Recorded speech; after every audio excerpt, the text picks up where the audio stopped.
Shalom saudara, salam sejahtera. Pada kesempatan ini saya mengajak saudara-saudara untuk memikirkan satu hal yang serius, mempersoalkan satu hal yang sangat serius, yaitu adanya setan di dalam pikiran. Mungkin saudara sebagian sudah tahu, ya. Tetapi apakah saudara memperkarakan ini dan mengantisipasi keadaan ini? Setan di dalam pikiran, seperti yang dilakukan oleh Yesus, ya, ketika berkata kepada Petrus, "Enyahlah iblis, engkau suatu batu sandungan bagiku, sebab engkau memikirkan bukan yang dipikirkan oleh Allah, tetapi yang dipikirkan oleh manusia." Matius 16 ayat 21 sampai 23. Nah, yang kita harus persoalkan, harus kita perkarakan adalah pikiran-pikiran yang tidak membawa kita kepada kehidupan yang mengasihi Allah, menjauhi dosa, pikiran-pikiran yang tidak menyenangkan hati Allah, pikiran-pikiran yang tidak membuat orang lain terberkati, atau apalagi pikiran-pikiran yang mengandung rencana untuk melukai, menyakiti orang lain, harus kita singkirkan. Kita harus perkarakan apa yang muncul di pikiran kita. Jangan kita merasa bahwa kita tidak punya salah kok. Ya memang belum ditelorkan, ya, belum diekspresikan dalam bentuk tindakan, tetapi masih dalam pikiran. Ya, Anda memikirkan lawan jenis secara tidak senonoh, itu pun juga bisa merupakan dosa, dan itu bisa berseliweran di dalam pikiran kita. Apalagi kalau melihat suatu kejadian, melihat film, mendengar suatu percakapan, atau katakanlah impuls atau rangsang dari luar. Jika impuls atau rangsang itu salah, atau sesuatu yang tidak baik terinput di dalam pikiran kita melalui mata dan telinga, wah, itu pasti membangun pikiran. Dan pikiran itu bukan pikiran yang sesuai dengan kehendak Allah. Nah, kita harus memperkarakan, kita harus mempersoalkan. Makanya harus ada waktu di mana kita tidak banyak bicara.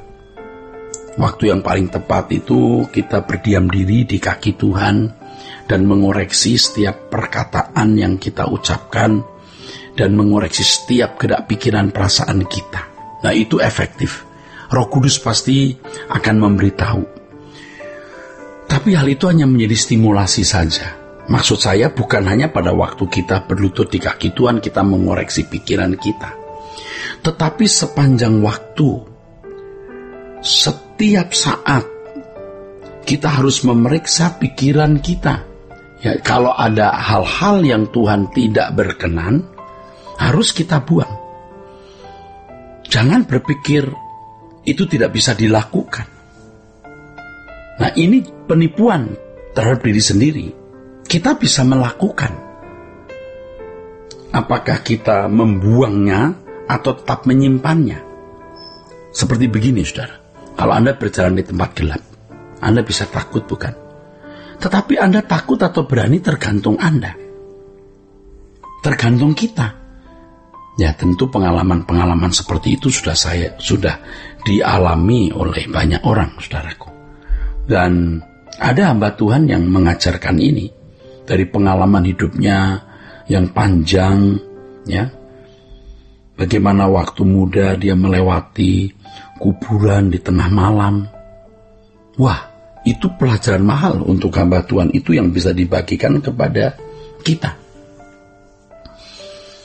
Dia menemukan cara untuk melawan takut, yaitu berpikir tidak takut.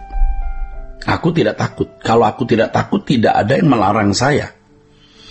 Kalau aku berpikir tidak takut, tidak ada yang memaksa saya menjadi takut. Aku tidak takut, titik.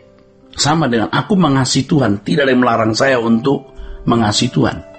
Tidak ada yang memaksa saya untuk mengasihi Tuhan. Juga tidak ada yang melarang saya untuk mengasihi Tuhan. Ini saya punya mau. Artinya ini kemauan saya sendiri.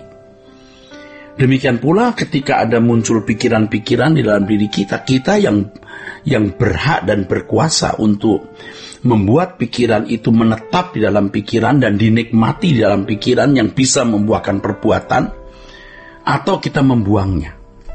Nah, kalau yang diinput itu pikiran yang baik mengenai kebenaran, kesucian hidup, langit baru, bumi baru, menyelamatkan jiwa-jiwa, menangisi jiwa-jiwa, nilai jiwa-jiwa.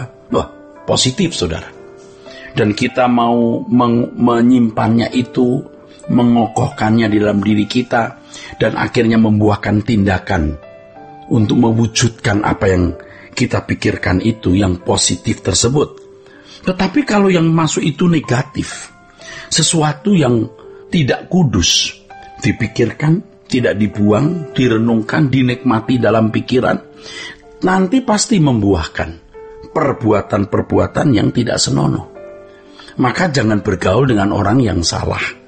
Pergaulan dengan orang yang tidak takut akan Tuhan sama dengan menginput sesuatu yang tidak kudus, karena percakapannya pasti tidak kudus. Oleh karenanya harus benar-benar menjauhi orang-orang yang percakapannya tidak kudus. Kalaupun kita sebagai teman, kita say hello, kita bicara-bicara, ya tidak bisa dihindari. Jangan dimasukkan di dalam pikiran. Kita harus mempersenjatai diri dengan sikap resisten terhadap segala sesuatu yang tidak kudus yang masuk pikiran kita. Canda-canda yang jorok, jangan ikut terlibat di dalamnya. Jangan. Saudara, film yang tidak patut ditonton, yang bisa merusak pikiran kita, jangan ditonton. Sebab pikiran yang tidak kudus, maksud saya film yang tidak kudus melahirkan pikiran yang tidak kudus. Ya, melahirkan pikiran yang tidak kudus. Kalau saudaraku sekalian, gadget yang sekarang ini di tangan banyak orang, wah itu banyak data-data yang merusak pikiran, banyak isian maksud saya, ya konten ya, yang merusak kesucian hidup, memasukkan hal-hal yang najis dari apa yang ada di dalam gadget. Tetapi di gadget juga bisa ditemukan kebenaran-kebenaran yang mengubah, seperti Truth ID.